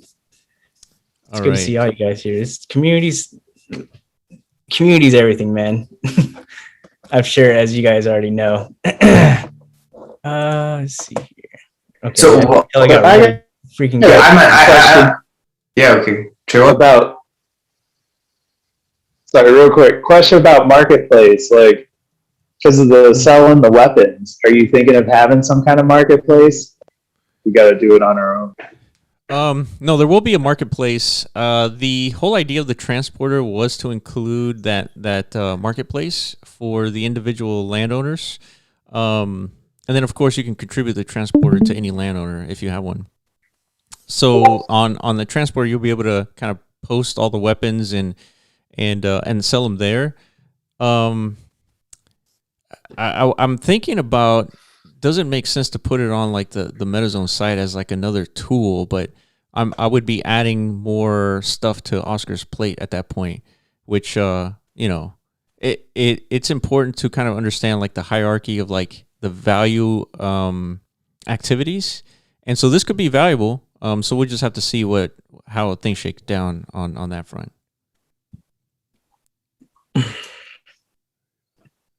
Yeah, okay. But without question, at some point, the marketplace of meta assets is going to be for sure like a platform reality. But like Will was saying, at what stage of development that comes about, it's in the white paper that we're going to release soon. Because there's going to be so many assets coming from so many different microeconomies within the MetaZone ecosystem that it just makes sense to have a marketplace for it all. Yeah, so the bot is up. Go to the live chat channel and click on the giveaway bot. React to it with a little confetti, and you only have 5 minutes. So have a chance. Click on the little emoji there, and you're in. Okay. Any other questions you have an account? Kenny, are you ready for a speed round? I think the bot is deployed. Yep. Let's do it. So I got like 5-6 questions that I really need to get out of my system, because the community is gonna put me on a stake otherwise. so I wanted to ask again. So does the minting of Rovies, does it slow our progression in the roadmap? Like, for example, let's say tomorrow, 10,000, all 10,000 get minted tomorrow. Does that mean we're going to get the matrix tomorrow? Or if, let's say, 6 months down the road, 5,000 are minted and no more are minted, does that mean that we're going to have to wait for another 5,000 to get get the matrix? No. So whether we mint 10,000 tomorrow or we mint 5,000 6 months from now, the whole intent is to release the game as quickly as possible. And so we're working on, we can't really say it just yet, but we're working on an additional activity that really is going to accelerate the process of development. Pretty soon you'll know what I'm talking about, but yeah, the whole intention is to release the game whether there's one Rovi minting or 10,000. Just that's awesome news. Most important about all of everything that we're doing is that this is supposed to kind of flex on what the MetaZone platform is, and so we can't really flex on what it is unless we show what it can do, and we can't show what it can do until it's all out there, right? And so we have completely aligned incentives to completely release the game whether there's one Rovi or 10,000. No, that's awesome. That's crazy. Yeah. So basically, it's basically Oscar. If Oscar goes super crazy, then it could be that the matrix could be tomorrow. Yeah. But poor Oscar. Yeah. Okay. So I'll move on to our next question. So I wanted to talk to you a little bit about marketing for Rovies, and how we can kind of move that forward. Because sure, the community can create content, yes. But I feel like there's a lot of traction and traffic in Decentraland that we're not tapping into. Sure. I was talking to a few people. I was talking to Neb as well. And we were talking about Wondermine a lot. Like, Wondermine's been on my mind for the past week just because it blows my mind. I didn't know about it. I found it a couple of weeks ago. So that was crazy. And so I was wondering, there, the Sandwich game banner that's near Wondermine? Sure. Do you know who owns it? Yeah. So the sandwich is another meta that it was Pablo S who made it. Pablo EST, and it is a meta. What's the question around that one? So my question is, are we able to utilize that like board, or like are we able to collaborate with Pablo S and get Rovies marketed in that little space? Because I think that'll bring a lot of attention. We talk about WonderZone a lot too, just because they did a lot of things right, And one of the things they did right is create a closed loop system. And so what is a closed loop system again? A closed loop system is essentially you come in to a game or a piece of parcel, and to start the game, you don't need to go anywhere else to start the game. You just have a UI, you start playing the game, you start mining these meteors. And once you step on that land, you get, I think, 100 tokens. Just 100 tokens every day. And to mine the rock, you spend those tokens, and then all of a sudden you run out, and then you can just come back tomorrow to get 100 new tokens, or you can go buy some, right? And so the whole idea here is to upgrade your pickaxe to a golden pickaxe or a diamond pickaxe, whatever it is, and then and the whole point of the game is to collect enough assets to mint a wearable. And so now you have a closed loop system. You play to earn, you get the wearable, you sell that on the market, because the only way to get one is to either play or buy it. And so there's that closed loop economy. And so that's what they did right. What we're trying to do is we're trying to have that same functionality in not only Rovies, but Corona Zombies, the Ethermon game, and like have these closed loop systems, because that is what's going to bring people into the metaverse, because they're going to come in to play to earn. Do we have a winner already? Yep.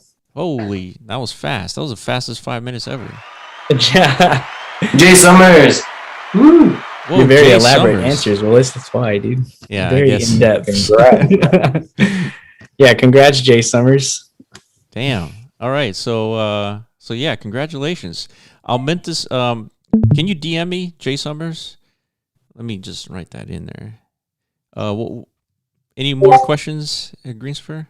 Yeah, I got it. So you know how we've been talking about this whole call about community interaction and community engagement, right? And community like stepping up essentially, and putting their skill set and offering that, and allowing MetaZone to leverage that to get Rovies even more expanded in the matrix, right? Essentially, because that's what the creators are going to be doing, right? Sure. My thing is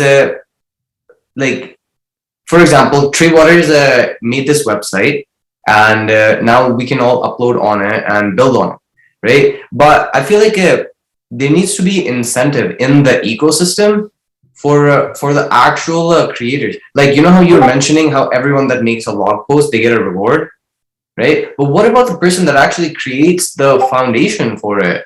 I feel like rewards need to be especially directed in that direction, so we can actually get the foundation for like the community to even interact with content.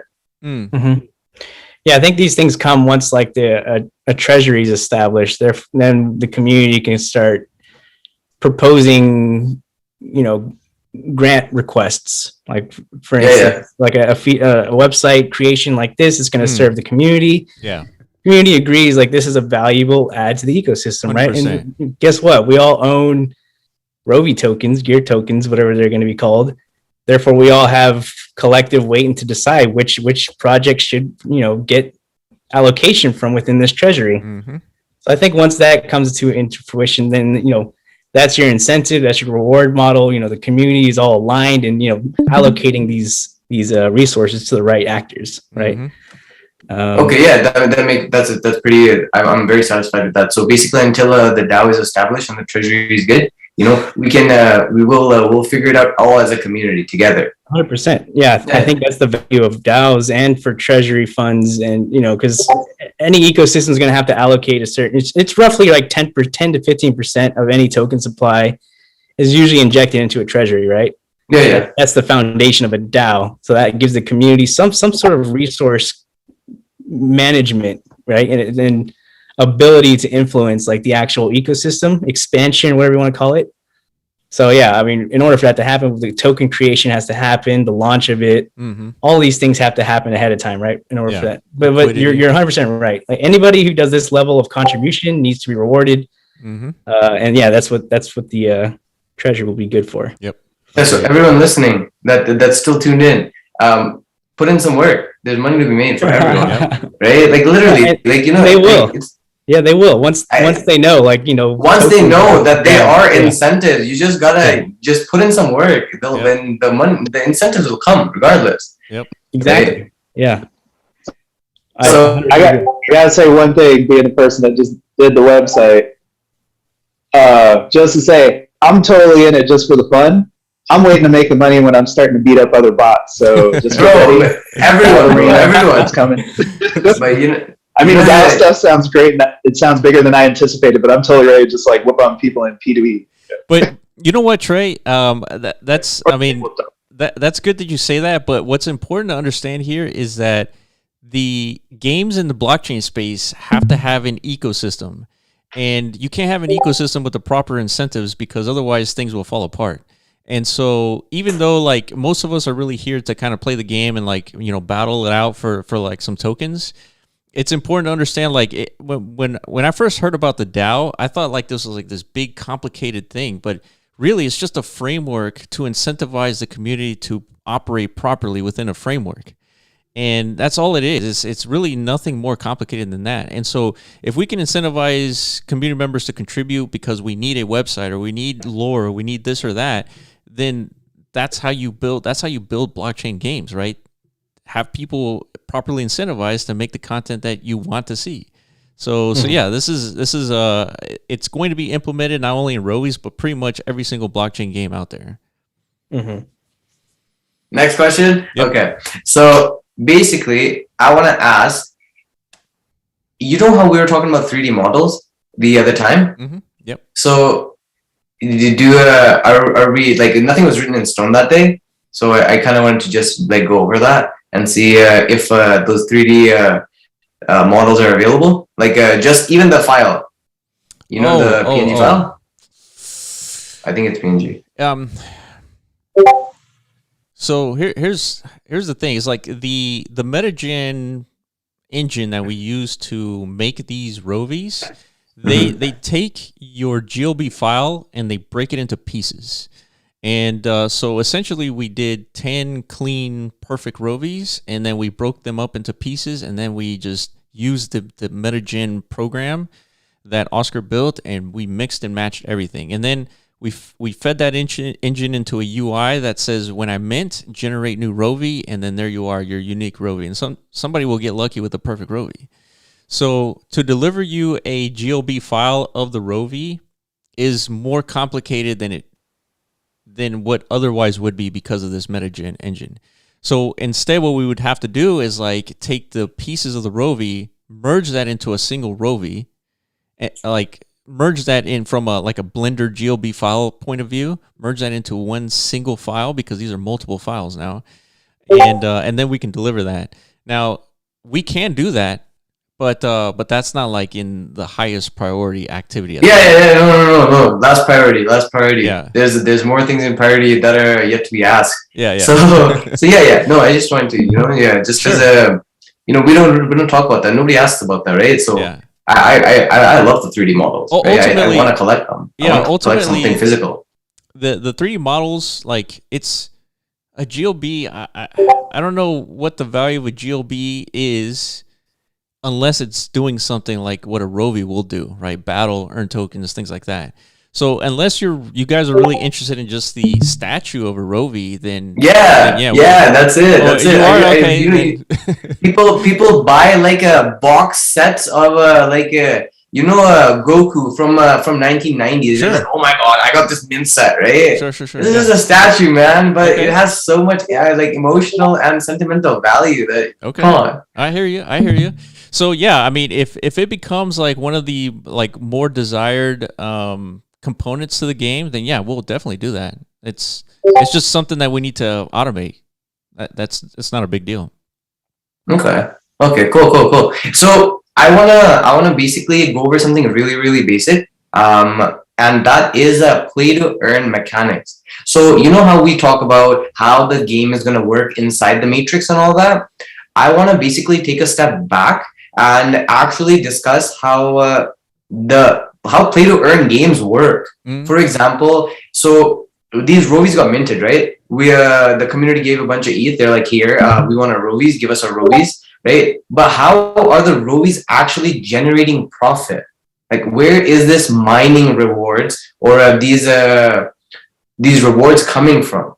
Right? Okay, yeah. Like, yeah, that's a good question. like, you know, basically, like, I want you to just go over like how play to earn gaming is not gambling, Sure. and it's more like grinding. Yeah. Okay, so this is a good point. This is kind of the more interesting aspects about blockchain gaming. So the reason why this isn't gambling is because gambling is the spending of a value, like token, dollars, whatever it is, spending it for a chance to win something. And then gambling is, there's a high chance that you lose it, right? That's gambling. So the reason why this isn't gambling is because there's an element of skill, right? If you're a skilled Rovi player, you have a high chance of winning every single time. Right, someone who's unskilled or away from the keyboard, right, AFK, they're going to lose every single time. So to avoid gambling kind of regulations, you have to have skill in order to avoid that. So that's why Rovies is not gambling. Okay, so then where do these tokens come from? Like, how is this play to earn? Like, where does the tokens come from? Like how does this work? So play to earn works like this. You essentially generate an ERC20 token or a Binance Smart Chain token, whatever token chain that you want, you just spin it up. 100 million, a billion, doesn't matter, right? And you add liquidity to this token so that it has some value. And then you create some sort of logic, right? If you win, you get tokens. If you lose, you get nothing, right? And so when that logic actually executes, you distribute the token automatically to those winners, and then that token has an economy to it, right? It has an allocation to it, right? 50% is allocated to the treasury, 40% is allocated to mining, meaning people playing the game itself. 10% for like marketing, whatever it is. Like it's an allocation, and then so you take that logic of the gameplay itself, meaning if like the replicator. In order to replicate, you need 2 Rovies. You need to spend 10 Rovi tokens. 10 Rovi tokens gets distributed to the treasury, right? A portion goes to the treasury, a portion goes to the landowner, a portion goes to the meta owner. Like there's this huge ecosystem, right, that you have to design in order to make it sustainable. And so the whole idea of a blockchain game is that it needs to be sustainable. There needs to be a circulation of those tokens. Otherwise, those tokens get distributed, the game, there's no incentive to play anymore because there's no more tokens to earn, and then the game is essentially over, right? And so you have to design a game where the tokens are circulated. So I noticed you said that if you win, you get token. If you lose, you don't get nothing. Mm-hmm. I'm assuming that you are referring to the PvP, mm-hmm. not the PvE, because in the PvE, as long as you show up, you get money. Or, I mean, you get the assets. But as long as you're battery. So here's the thing. So the PvE, you have to spend tokens in order to jump in. So if you don't have tokens... But that's like an entry fee though, right? It's like an entry fee, yeah. The entry fee is there to distribute to the landowner, the meta owner, the treasury, and that creates the circulation, right? And ultimately, as long as you jump in and you kill one enemy... You're gonna earn something, right? It might not be a lot of something, right? It's not gonna be a lot of assets, but you're gonna earn something. So you spend and you get something. And so the reason why it costs something to go into the PvE is because you are gaining the ability to craft a weapon or craft an accessory or upgrade your Rovi. And so there's a cost to it and there's a benefit to it, a cost benefit analysis, if you will. So is it true that you're going to receive gear tokens from glitches? Not from glitches. No, gear tokens are only earned in a PvP battle arena. Okay, cool. So that makes sense. So that's the closed loop there. So basically, that's how there's buying pressure on the gear token. Yes. Because you can only earn it in the PvP, but right. It needs to be spent everywhere. Exactly right. 100%. See, the other thing that's cool about building these like economies is, your ultimate question was how do you extract value from these game ecosystems, right? Like, how does the money even come? How does the money even come? Like, how is it profitable? It comes by building an economy, right? And an economy isn't just battling. There's many activities that happen within an ecosystem that support the battling, right? You don't have to battle yourself as a Rovi operator. You could just go out there and harvest whatever materials are needed for people who do want to allocate their time to battle and to earn that way in order to do it more efficiently, to increase their earning potential, right? But you're providing a service for them, just like you do in the real world, right? You know, there's many different ways to earn your living, earn your share, contribute to an economy. And I think these games are going to have equal, if not even greater, you know, economic potential, right? For people to participate. Like, you could just be grinding all day a specific material that, you know, this PvP focused operator needs to, you know, to climb up the leaderboards or whatever it is they want to do. They're willing to pay for that, right? Because they can't spend their time grinding for it. But that's what you decided to do, right? So that's where you extracted your piece of the pie, right? You never actually battled anybody, but you still earned, right? So everybody's doing something within the economy to claim their share. But yeah, like, I think, like what Will said, the ultimate earning ability is going to come from the battlers, right? Because I think that's ultimately going to be like the most rewarding activity within the ecosystem, especially if you're really good at it, you know? Unless gear tokens are given as incentives as well, like for early development. But I like that. I actually think that's very interesting. The fact that you're making the supply of gear so scarce that you can't earn it anywhere. I thought you could earn it from the glitches, right? Yeah. But I guess not. No. I mean, there's been talks about whether or not, you know, Axie has 2 tokens, right? Whether or not a dual token economy is the most efficient of economies, where you have one, say, for earning money and for one for breeding. Oh yeah, either that or one's just like a pure like governance token for the ecosystem. The other one's like, it has, you know, an inflation to it. It's not really like the SLP equivalent, right? It's harvested on a massive scale by pretty much everybody within the ecosystem, right? It's not very limited, but it still has tremendous value because it's an essential part of the economy, right? It's used, it has utility to do something. So, you know, we're still figuring that out, whether or not it makes sense. Like, I think me and Willis talked about this, like for games, it makes a ton of sense to have 2 tokens, right? But for other ecosystems, it's not really needed, you know, like for platforms and stuff like that.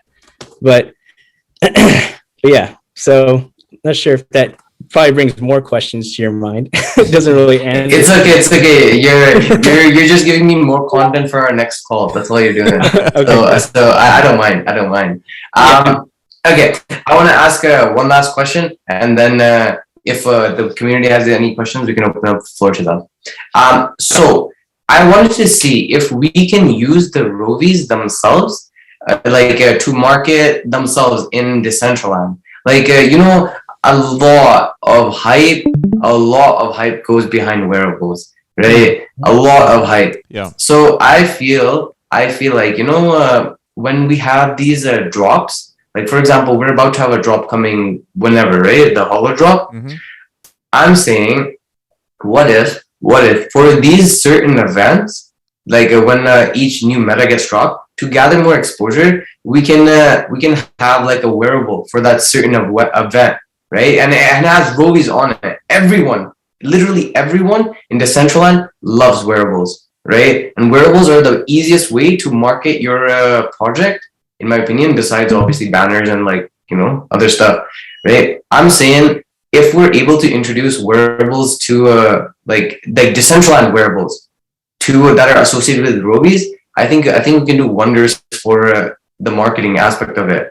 I understand the cost, like, you know, it does take mana, it's not free, but you know, it's like like as a community, we might be able to come up with like certain like events that might be worth it. Yeah. So I think to mint a wearable, it's like 500 mana. It is, yeah. Okay. Or like 1,500 for like different ones. Yeah, all we need, so I think it's a great idea. All we need is a concept of a wearable that maybe the community can come up with that that everyone likes, and we can find a 3D modeler to design that wearable for us, and we can issue that to Rovi holders. And so what do you think the distribution method for this wearable should be? I would say like I would have to go back to my initial thing, and you got to focus on the goal. What is the goal? What is the point of doing that wearable, and what is the point of that event? Right? It is a exposure, right? So I would say they just design like a quest that explores what the that specific meta is, right? Because a lot of people here, they don't even know what the metas are. That's why I kind of wanted to go into like a deeper depth, but that's okay. We'll save it for another day when we have more metas like visually to look at. Yeah. Right. Yeah, and if any designers out there listening to us, you have a cool idea for a wearable, let us know. We'll figure out a way to actually get it built, and we're happy to do it. It's just a matter of like, because we're not the best like designers, if you will, especially for wearables. So if you have good ideas, we'll implement them. Good. I think you'll be bombarded. Be careful what you wish for, Will. But yeah, I think wearables definitely, because marketing ourselves organically, our target audience is Decentraland people. If we're not really trying to get people that are not involved in the metaverse to come convince them and sell them on the idea of the metaverse, right? We're basically trying to get people that are already in the metaverse just exposed to the project. Be like, hey, this is also a really amazing project that I could also be involved in. Yeah. So one comment on that, I totally agree. The thing that's really going to bring people is once the game is done and we have that closed loop system. Open loop systems don't really work, right? There's too much belief or hope, right, for an open system to end up becoming closed. So once it's closed, then you're going to see a ton of people playing. Just like the same thing that's happening for Warzone, which they did a fantastic job. There's a ton of people just hanging around mining rocks all day, right? You're going to see that for Rovies once it's all completed. So I think that's going to be an important key, like a key component to having a ton of people like just get involved. The same thing's happening to Decentral Games too. If you haven't noticed, 100%. Their ice poker rollout, they've created a closed loop, play to earn experience within a casino, right? And it's free to entry, free to play. And if you go over there now, I'm sure you're going to see tons of people just standing around tables, like idling, or it looks like they're idling, but what they're actually doing is playing games of poker to earn a token. Right. Oh yeah, the free tokens, right? Yeah, I mean, they're fun. Miles, he's a good friend of ours. We started roughly around the same time as he did in Decentraland in the metaverse, and I think he was the first person to put in an event, like the very first one. And this was before events. He understands what we understand. Like, it is all about these closed loop micro economies. That's what's going to bring the foot traffic, and he's got the right idea, and these are the same models and the same philosophies that we're going to, implement with all of our verses, Yeah. But you're still right. Like, that's just a side. What you're saying though is 100% correct though. Like there's other things that are going to attract and to galvanize more community, right? More Rovi operators. And I think, being sure there's enough awareness within the metaverse, like, is definitely a high priority. Yes. And identifying wearables is a good potential way to do that. I mean, that's an excellent idea. Yeah. And one we definitely need to work on. And then I think Ethermon did something recently, right? Like, I think they have their own where it's like a ghost or something like that. Like your avatar looks like an Ethermon now, right? So again, we're gonna have to figure out what the community wants to do. Like, what's the best representation of a Rovi operator? Who knows? But ideally, that's what the wearable is, right? Hey Trey, where are you located, dude? Or do you have light on, or what's going on? Because these guys are looking like ghosts now. Oh my God. Is that better? I'm on the West Coast. Was it scaring you? It's starting to get dark, but it's not that dark. Yeah, it's getting dark over here. But everybody was fading into the. I I'm in my natural habitat now. Dude. Right? Exactly. We remain in the darkness to preserve I the do light. have to leave in a couple minutes. Yeah, No, for that's sure. fine. Yeah, I think we've discussed enough. But yeah, let's. Okay. Last question. I promise. Last question.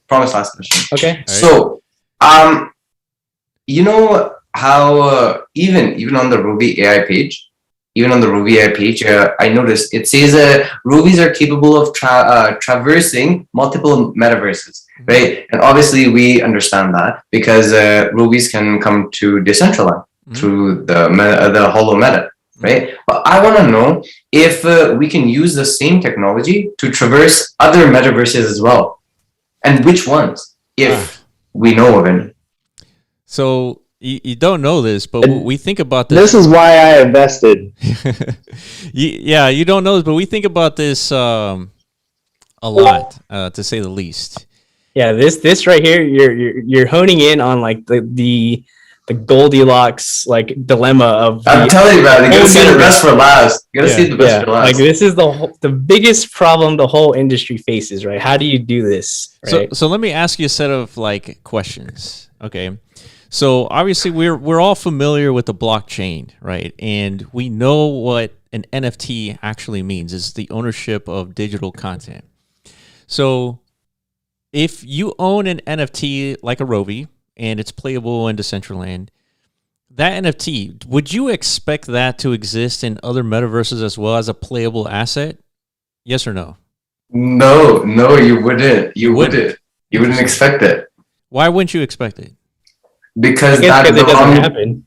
Because it never happened. It's never happened before, so you probably wouldn't expect that, right? That's like taking your it's like taking Master Chief into COD and just destroying everyone. Sure. But think about it from this perspective. Think of it more from like a physical perspective. You yourself, the contents of your life accumulation, right? Like your wealth, your education, whatever it is you've accumulated through your life experience. Whenever you go from one country to the next, don't you expect that to still traverse with you? Like by entering into China, it doesn't mean as soon as you enter the border of this new nation, you reset.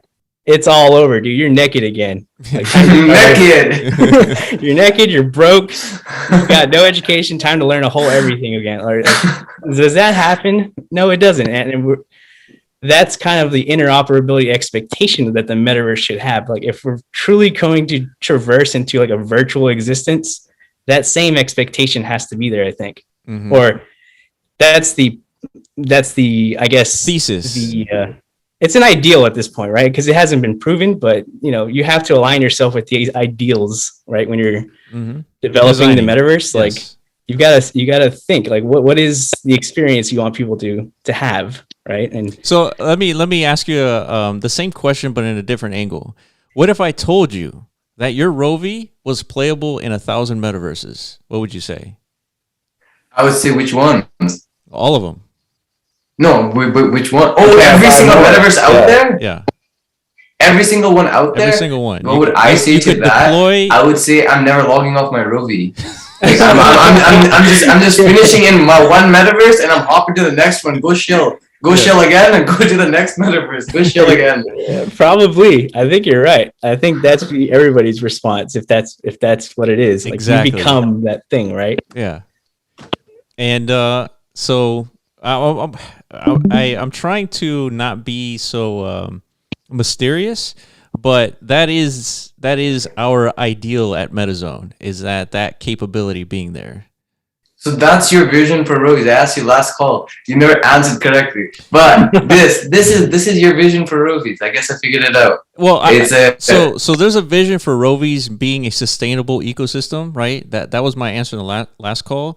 My vision for MetaZone is the interoperable assets like throughout the metaverse. That is the I think the ideal that I think we should strive for, because that's when you walk into a different country, you don't lose your wealth, you don't lose your assets, you still own them.